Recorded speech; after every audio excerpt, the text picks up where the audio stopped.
This is a clip from our big NHL show. To check out my entire show, hit the link at the bottom of the screen. It's available exclusively on odds.com. We move on to my final look on this NHL card, 8 p.m. Eastern.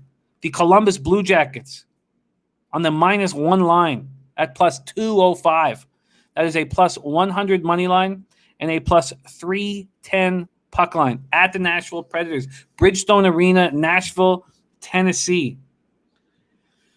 I've always had an enormous dislike for John Tortorella.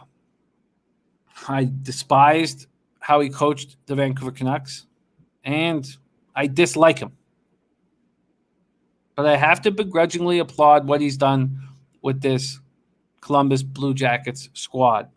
They're a very talented, underappreciated team.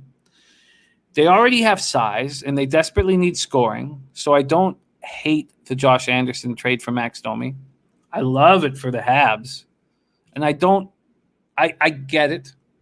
I understand why the move was made for the Blue Jackets. I think that players of Josh Anderson's ilk are extremely hard to find and extremely valuable, and I would not have made that trade. They have a roster full of first-round picks, and Domi helps out. And at this point, they have him playing online with Cam Atkinson, so it'll be fun to watch these two little guys roll.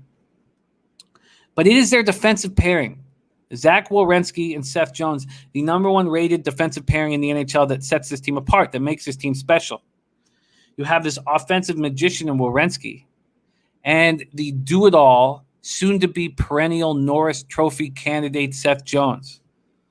I mean, I've watched Seth Jones up close on the ice. I've sat, on like the fourth row and just watched him alone. He takes up so much of the ice. He's tall, he's fast, he's got this length, he's got this reach, this long stick. He's an excellent defenseman. And this pairing is, the number 1 rated pairing in the league for good reason. Now, they're going up against the number 2 rated defensive pairing in the league in Roman Josi and Ryan Ellis. And they're good defensemen. And Josi had a monster year last year, but I find Werenski and Seth Jones much, but maybe much is harsh, but clearly better than this Predator lineup. This Predator team has cost me money. Now, I faded them heavily against the Penguins in the 2017 Stanley Cup Final, so that was glorious. But they've cost me money since because I believed in them. And the person who's drawn my ire the most is Ryan Johansson, the 4th overall pick. God, what draft was it? I don't know if it was back to 2010. I think it's all the way back to the 2010 draft, but number 4 overall pick from my hometown of Vancouver, British Columbia. I had such high hopes for Ryan Johansson. And when Ryan Johansson was traded straight up for Seth Jones, I legitimately thought that the Predators won that deal. I thought, man, you know how hard it is to find a 6'3", 6'4" centerman that can score, that can win faceoffs? There's Ryan Getzlaf. How many are there? There's not many. And I thought, man, the Predators got one. Right now, with Corsi ratings, he's the 89th ranked centerman in the National Hockey League. An enormous disappointment. That first line of Arvidsson, Forsberg, and Johansson should be one of the best lines in the NHL. They're fast. They're big. They can score. They're great on the forecheck. Do you know that they're ranked 30th? They're the 2nd worst Corsi-rated first line in the NHL. I was blown away when I read that. And who do you blame? Ryan Johansson. But this Predators team always lets you down.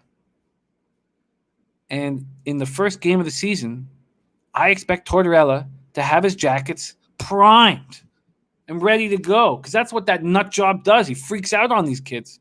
He makes them think they're not going to have a job if they do something wrong. Matt Duchene, their second-line centerman, just doesn't seem to care. One of the most skilled players in the NHL, and he does nothing with it. The Colorado Avalanche, their turning point was getting Matt Duchene out of the dressing room. They got Matt Duchene out of the dressing room, and things started turning around. Then they got Tyson Barrie out of the dressing room. Now they have a great hockey team. But it started with Duchesne. Get Duchesne out. I do not trust this team. Pekka Rinne has completely fallen off between the pipes. Usually Saros has to step up and be the number one. I don't know if he's capable of doing it. This team constantly underachieves. Give me the Jackets night one for a giant score. -1 at +205. There you have it. 4 games I'm attacking. Bruins -1 at -110. Capitals -1 at +117. And the over 6 at -115. Red Wings, Hurricanes under 6.5 at -120.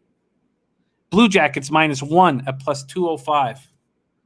So we've started the year 1-0 plus 1.51 units.